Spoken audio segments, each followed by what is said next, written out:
This is part 3 of my spoilery review of episode 3 of season 7 of Outlander. If you are looking to avoid spoilers from the books or the TV show, please do keep on scrolling. So to continue on from part 2,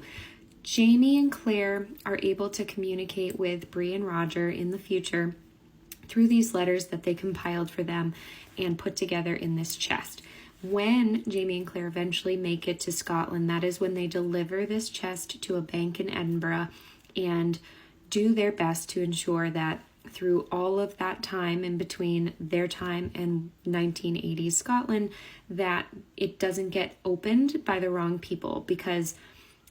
obviously there are very key moments in history that Jamie and Claire are privy to that would be very obvious to someone in the future that they're knowingly communicating with someone from the future. So one of the themes that they expand on with this dialogue in the books and in the show is that Brianna's matches that she brought back into the past are what eventually caused the big house to burn. And it's very reminiscent of Claire and Jamie in season 2 when they both go to France to try and prevent the Jacobite Rising in Culloden. And it's implied that even though they're there to try and prevent that history from taking place, they might have very well been the reason that it happened, because they were trying so hard to prevent it that it inevitably caused the event.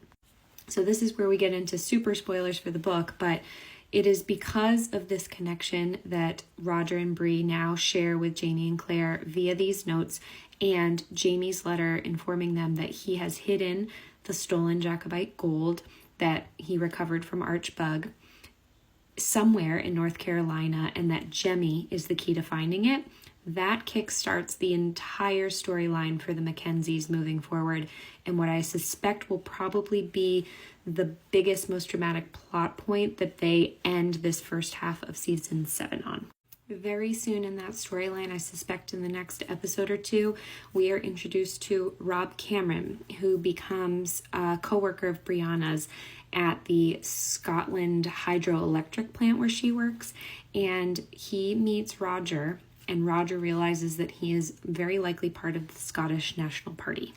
Rob steals the letter that Jamie sends to Bree and Roger, telling them that he knows the location of the Jacobite gold, but the key to finding it is Jemmy. And so Rob Cameron ends up,